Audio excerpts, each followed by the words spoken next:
We also had to get the phone turned on. I'm at my friend's house. I call the phone company. Can you turn on our telephone? Okay, it's going to be a problem. I figured. How? Why? It's just going to be a big nightmare. That's our policy. It's going to be a nightmare. Something about hell on earth.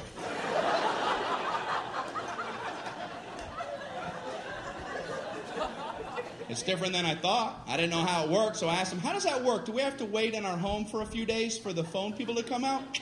No, we do it differently now. We can just flip the switch from right here. Oh. Great. Can you go ahead and flip it? We're going to flip it next Thursday.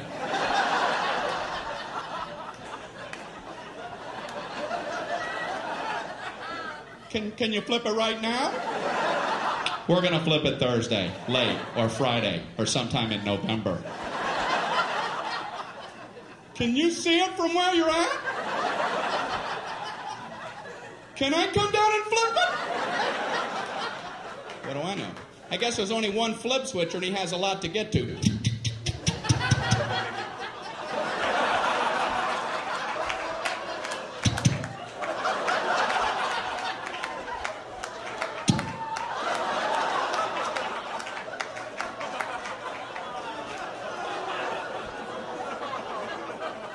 I assume they're tiny. Maybe they're big giant switches and they're really hard to flip, you know? Man, he's never going to get to my house. I want to go down here and cheer him on. Go, switch flipper, go! Flip them switches! Flip them good! Switch flipper! Get him riled. I regret it, man. So I had to use a phone to book the flight to come here, and the reservationist gave me a confirmation code. And like I'm an idiot, she gives it to me like this. Mr. Regan, your confirmation code, jot this down. It's B as in boy. Oh, okay. P as in Paul. Slow down. K as in kite. Oh, I know kite. I know all about kite. And Q as in quagmire. Give me another word. I want to fly so badly. I called back to confirm the flight. She wanted to know the confirmation code. I don't know about you, but I feel like an idiot trying to quickly come up with words for letters, and I'm panicking on the phone. The confirmation code, it's B as in, oh man, baked beans.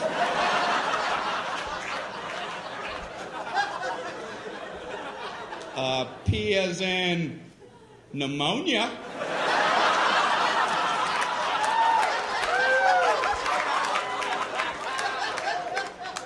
K as in Gaddafi. And Q as in Gaddafi.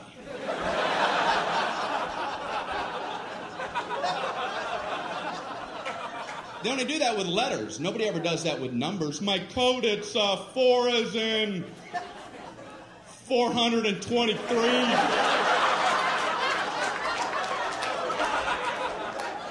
2 as in 2,941. No, 47. Pretty short code. Sometimes you'll get a confirmation code that includes zeros and O's. You write them the same way. They're completely different keys. They'll give you the number 1 and the letter I. You write those the same. They're different keys. A small L looks the same. They don't care. You'll never be able to communicate this back clearly.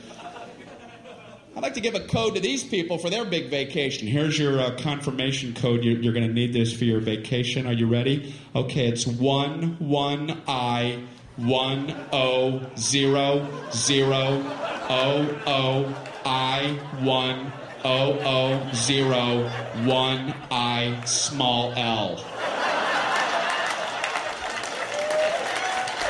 Yes. Bon voyage.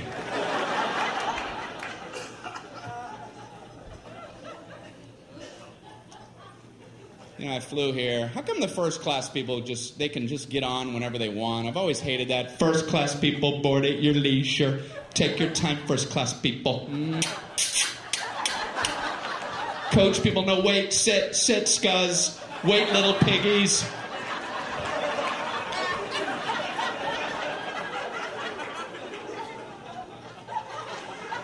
So when you do get on, the first class people, they're already sitting there.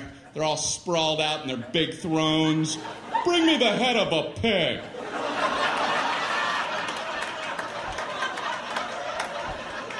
And a goblet of something cool and refreshing. Anyone have a fiddle? Make someone from Coach fiddle for me. Amuse me. They have fiddles in the overhead racks up there.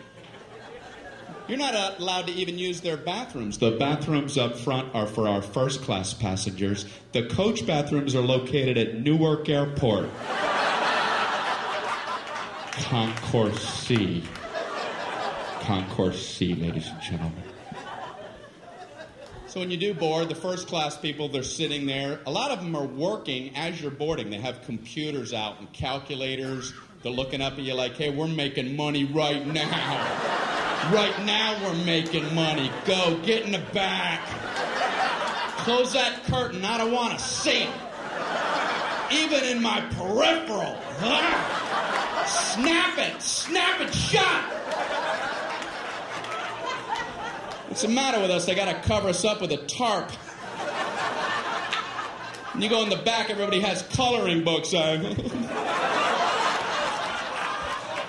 Hey, come here, where was you? Where was you at? You're in the middle, and there's 9 of us, and you're in the middle, and we have all the armrests, so you gotta sit like this. You gotta figure out a way to eat your snack while your elbows are touching. You gotta learn how to twist your little plastic utensil.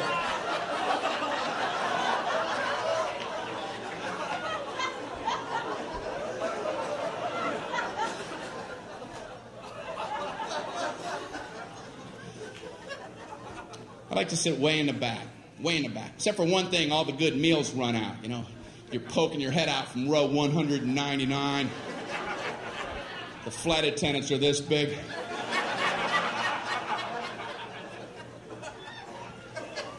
You can hear the good meals getting snagged. We have a turkey sandwich, a chicken quesadilla, and a cold fish head. I'm just...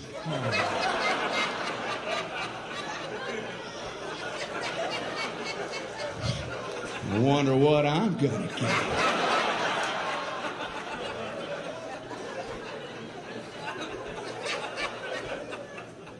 So when they get to the back of the plane, they have to do that flight attendant psychology game and pretend like the good stuff never even existed. It never even was. Would you like a nice cold fish head? They're frozen solid, frozen head of fish. The eyeballs in there and the skeleton's coming out. It comes with a turnip and a spork. I was wishing you'd have one of them left. Wishing upon a star.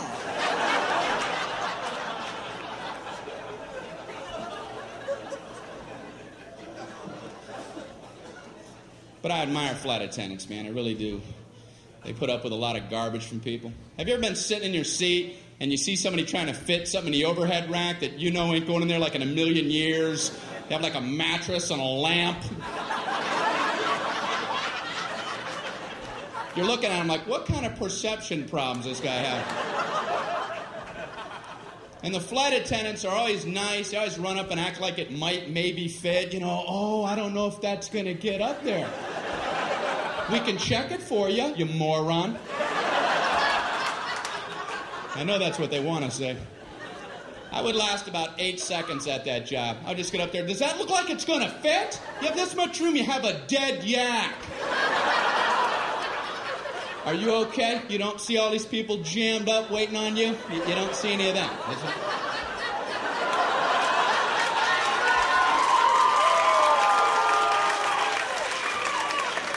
Oh, this is your world. It's all about you. You let us know when you're all set, Captain You Planet.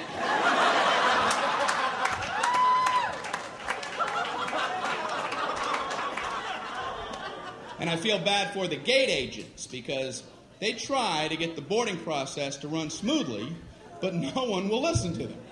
Don't blame them. They try, they get on the intercom. Ladies and gentlemen, we're about to begin boarding.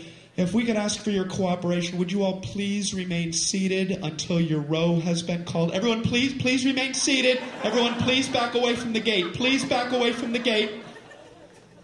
Somehow, by the time that comes out the speakers, it must sound like, everybody up and rush the door. Everyone, immediately try to squish your fat butt simultaneously in the small gate door area. Hurry. Push and shove, everyone. Push and shove. Do whatever you have to get on board. This is the last helicopter out of Vietnam.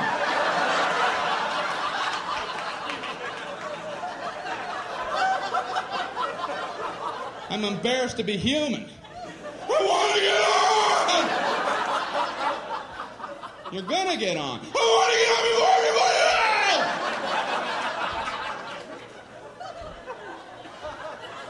else! Why?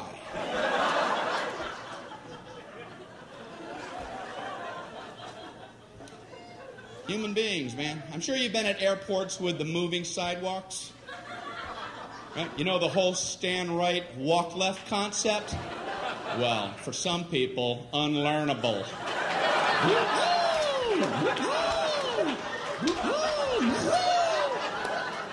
You ain't getting it in, no matter how much stimuli you offer. I've been on them where I don't understand how people don't see that that's the system. There's a big yellow dotted line going down the middle, and it's stenciled every 3 feet on the sidewalk. Stand, stand, stand, stand, walk, walk, walk, walk. On the handrail, stand, stand, walk, walk. Up here, stand, walk. Pictures of people standing, walking, and I've seen footprints together and apart. And you still have people riding that left handrail. It's fun to fly.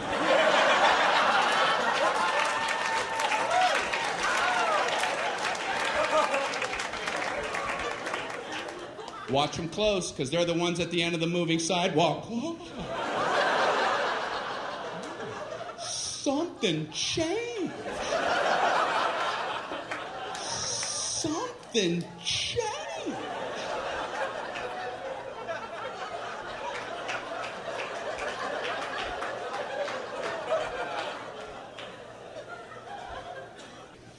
I'm trying to get into inventing, and that's hard.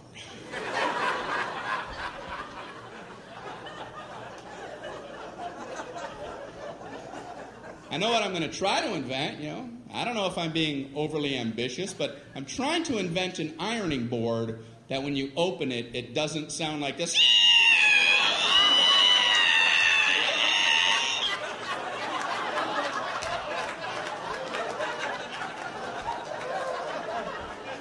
Every ironing board I've ever opened sounds like a witch being boiled in oil.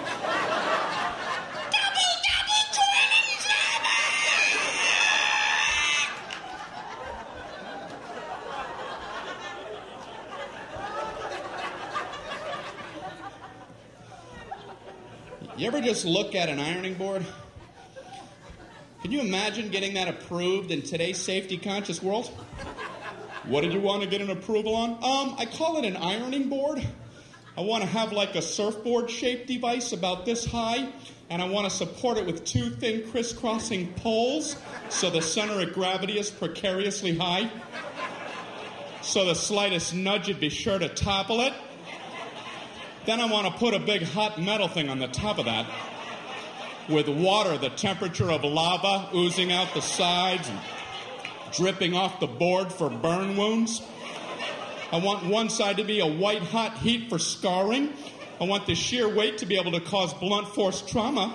And I want the whole thing to come to a point for puncture wounds. Ooh.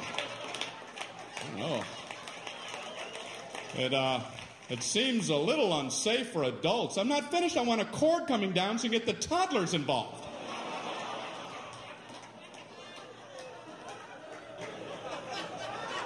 Why are we allowed to have these?